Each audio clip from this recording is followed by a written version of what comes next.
la separación de Panamá es el resultado de toda una serie de elementos que podemos circunscribir dentro de la confrontación entre liberales y conservadores desarrollada durante todo el siglo XIX en Colombia. Aunque efectivamente pues, la separación o independencia de Panamá o la división entre Panamá y Colombia pues sea un proceso de inicios del siglo XX. Para poder entender eh, esa discusión, pues tenemos que, para poder entender ese acontecimiento, tenemos que remontarnos hasta la Constitución de 1863, por lo menos, en la que efectivamente pues el Partido Liberal en Colombia o el liberalismo colombiano se establece en el gobierno y se establece incluso a través de una constitución, la Constitución de 1863, en la que se inscribe al territorio colombiano dentro de una dinámica federalista, un gobierno en el que estados federales en Colombia o Colombia organizada a través de estados federales, pues intentaba llevar a cabo la administración del poder en Colombia de manera descentralizada, sacar a Colombia de la centralización o constituir una sociedad no centralizada o un gobierno no centralizado en el país. Asimismo, esa constitución de 1863 se establece bajo el orden de la separación entre la Iglesia y la administración del Estado. Alejar a la Iglesia de la administración del Estado, que los asuntos de Estado, que los asuntos del poder, que los asuntos de administración de las dinámicas sociales, de la administración de los flujos económicos en el país, no se diera a través de el influjo de la Iglesia Católica. Eso intentó hacer la Constitución de 1863. Además intentó esa Constitución defender la libertad de expresión, defender también la libertad de culto y promover el libre mercado, o eso que puede llamarse pues el laissez-faire, ¿sí? El libre movimiento, el libre devenir de la economía. Sin embargo, en ese contexto, bajo esos imperativos, pues efectivamente se van a contraer toda una serie de deudas y se van a materializar infinitos detractores. Así fue. La sociedad o la parte conservadora de Colombia pues sentía que todas esas medidas del liberalismo eran abruptas, que vulneraban toda una serie de principios culturales, de ideales sociales, de imaginarios colectivos, y hasta que efectivamente se da una transición hacia otro gobierno. Sin embargo, eso no pasó sino hasta 1880, cuando Rafael Núñez, cierto que además había sido liberal, pues se acoge a una serie de intereses conservadores para poder hacerse un sector del conservadurismo, pues sus adeptos, y así pues, llegar al poder y gobernar.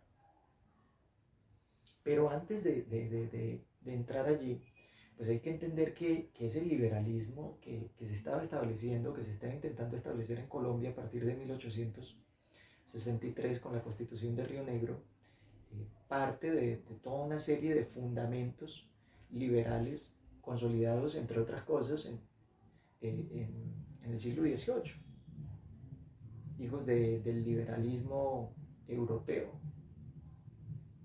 hijos de las teorías de John Locke, hijos de la creencia en la división de poderes, de la autonomía de la administración del poder, hijos de la libertad de expresión, de la libertad de culto, de la defensa de la propiedad privada, hijos del libre comercio, en fin. Todo ese liberalismo del siglo XVIII, de finales del siglo XVIII, y que se había incluso marcado más, remarcado más, se había profundizado más a principios del siglo XIX, que estaba en contra de los derechos nobiliarios del siglo XVIII, en contra de las monarquías absolutas, que estaba en contra de la filiación entre iglesia y monarquía, que estaba en contra de la injerencia de la iglesia en asuntos de Estado, que estaba en contra incluso de eso que era la administración del poder por derecho divino, ¿cierto? El establecimiento de eso que recaía sobre los reyes, una especie de derecho connatural a ellos, justificado y legitimado por la iglesia. El liberalismo estaba en contra de eso.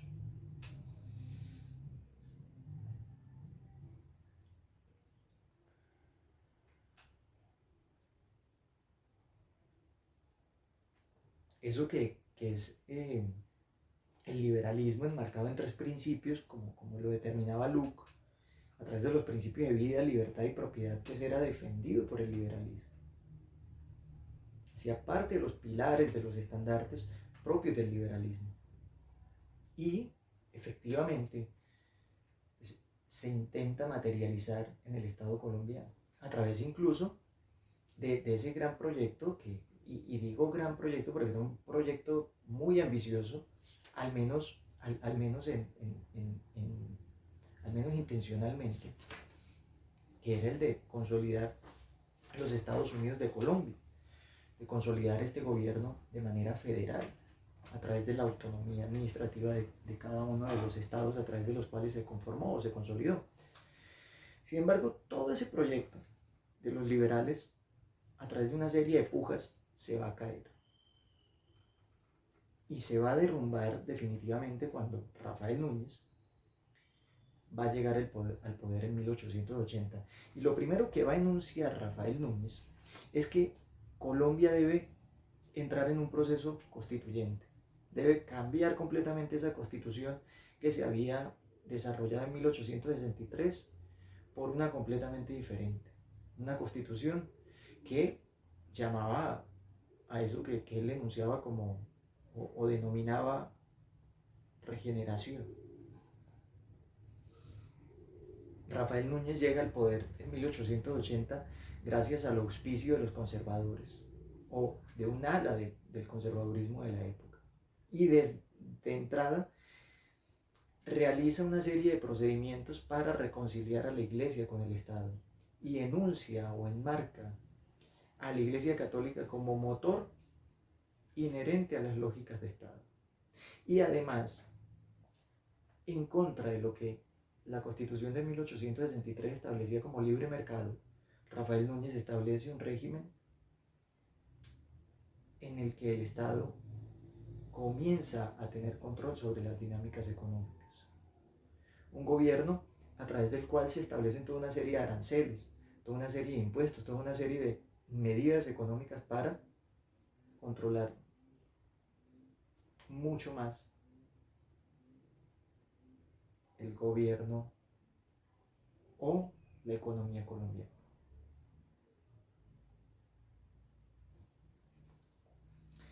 Asimismo, se establecen toda una serie de medidas en contra de la libertad de culto, de las libertades de expresión. Uno de los asuntos que más se le recriminaron a Rafael Núñez durante su periodo de gobierno, sus periodos de gobierno, porque estuvo varias veces en el poder, varias veces en la presidencia, es que hubiera atentado contra la libertad de expresión. Asimismo, ese deseo de Rafael Núñez de llegar a establecer una nueva constitución, pues se va a efectuar en 1886. Hasta ese momento, o en ese momento, él logra crear una nueva constitución o establecer los medios para que una nueva constitución se desarrolle, pero obviamente, efectivamente, bajo sus propios preceptos. Esa constitución pues también va a estar avalada, amparada por un abanderado como Miguel Antonio Caro, quien efectivamente está detrás también del desarrollo de esa constitución. Una constitución que restablece la relación entre el Estado y la religión. Y una constitución que se va a establecer en Colombia durante más de un siglo, porque va a ser vigente desde 1886 hasta 1991. Asimismo, esa constitución pues, de 1886, a diferencia de la de 1863, establece un régimen centralista, centraliza nuevamente la administración del poder. Y en lugar de denominar a los territorios que conforman el Estado colombiano como estados, pues empieza a denominarlos como departamentos.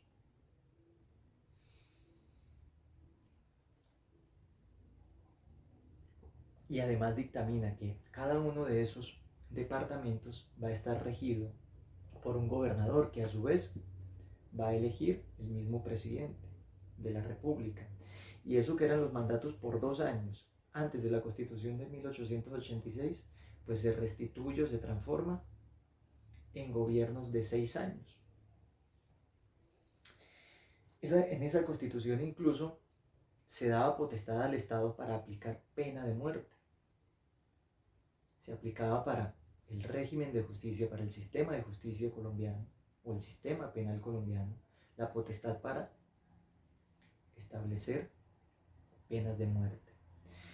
Entonces ahí, entre esas dos constituciones, uno puede ver materializada la puja entre liberales y conservadores. Cada una de esas constituciones, a su vez, establece los cimientos, o se establece bajo los cimientos del conservadurismo y del liberalismo. El conservadurismo, control, mesura, no libertad de expresión, no libertad de culto. El liberalismo en contra de sus principios religiosos, pero cada uno dentro de una polarización que efectivamente no permite una especie de diálogo que llegue a focalizar de manera mancomunada cada una de las medidas que deban afrontarse o llevarse a cabo para resolver los inconvenientes manifiestos. No, al contrario, cada una de esas constituciones desarrolladas a la sazón de la polaridad.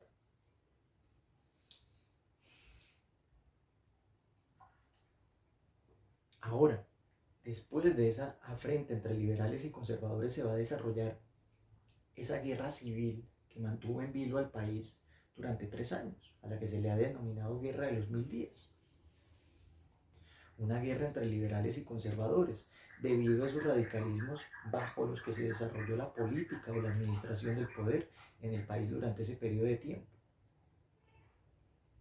Y en medio de esas afrentas, en medio de todas esas pujas, sí, hay toda una serie de aciertos. Por ejemplo, Rafael Núñez establece eso que va a ser el Banco Nacional. Y a través de ese Banco Nacional pues se van a dar toda una serie de políticas que van a permitir en el país la circulación por primera vez, o la consolidación mejor, de eso que podemos llamar dinero. Y no es que antes no existiera moneda en Colombia, o que no circularan papelitos, billetes, sí, circulaban, pero no circulaban a través de el estudio de los flujos económicos, a través del direccionamiento del Estado para saber cuánto se podía inyectar, cuánto podía fluir y en ese sentido crear lo que efectivamente se llama dinero, que tiene que ver con toda una serie de estudios para poder dictaminar o establecer cuánto dinero puede circular debido a los valores de cambio que efectivamente tienen soporte sobre una producción de valores de uso de la sociedad, a través de unos trabajos que se materializan o se cristalizan en cada uno de esas mercancías que circulan, en cada uno de esos servicios y bienes que circulan en el Estado. Solo hasta el Banco Nacional pueden hacerse estudios de ese tipo y de algún modo direccionarse políticas económicas en el Estado colombiano.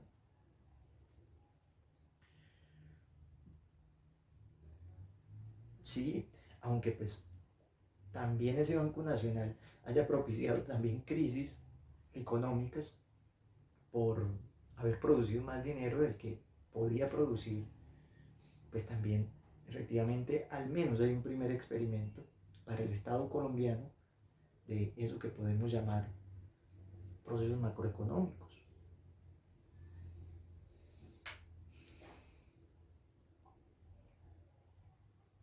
Sin embargo, en medio de todas esas pujas,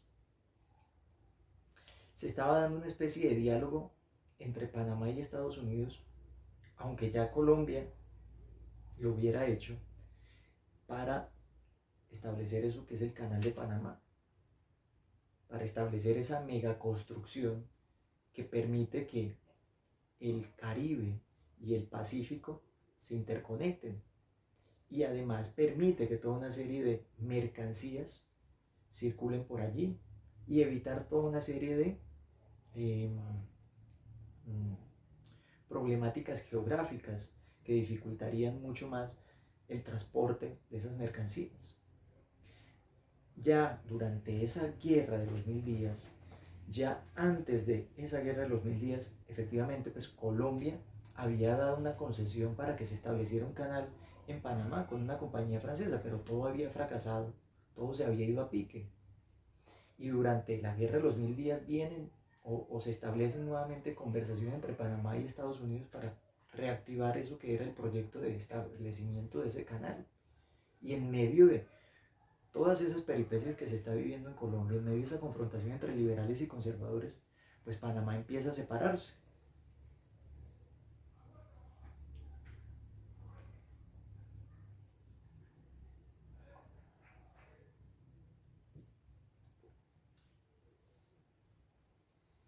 Y comienza a separarse por varios factores.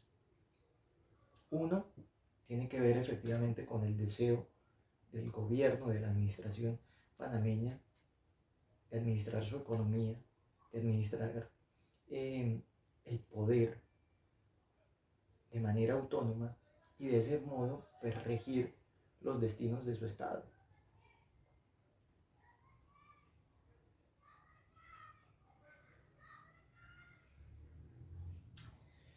También ello se da dentro de el endurecimiento de las reglas centralistas bajo las que se estaba administrando Colombia. Panamá quería administrar sus propios recursos y el gobierno centralista que se había establecido desde 1886 no lo permitía.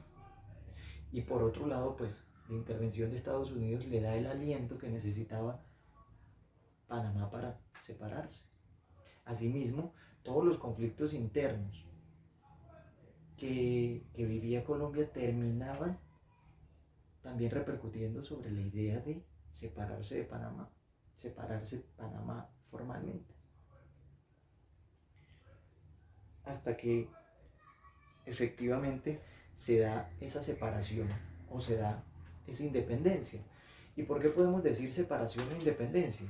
Porque si lo pensamos desde el lado colombiano, pues fue una separación, pues, pero si lo pensamos desde el lado panameño, pues hay una independencia. Independencia porque hasta ese momento Panamá puede efectivamente gobernar las riendas o establecer los vectores o establecer los lineamientos bajo los que desea circunscribir pues sus dinámicas de gobierno. En ese orden de ideas, toda esa serie de problemáticas entre liberales y conservadores le impidieron al gobierno colombiano centrarse efectivamente en la reconciliación con Panamá, centrarse en la cristalización o materialización de un gobierno fuerte que le permitiera a Panamá ceñirse a los estamentos o a lo establecido en el gobierno colombiano y de algún modo trabajar de manera mancomunada. En ese orden de ideas se da efectivamente eso que terminó dividiendo o consolidando a Panamá como una nación aparte de Colombia en 1903, justamente después de la Guerra de los 1000 días y efectivamente pues iniciando de esa manera un, un siglo marcado por los desaciertos, por las guerras y las peripecias para el gobierno colombiano o para la sociedad colombiana.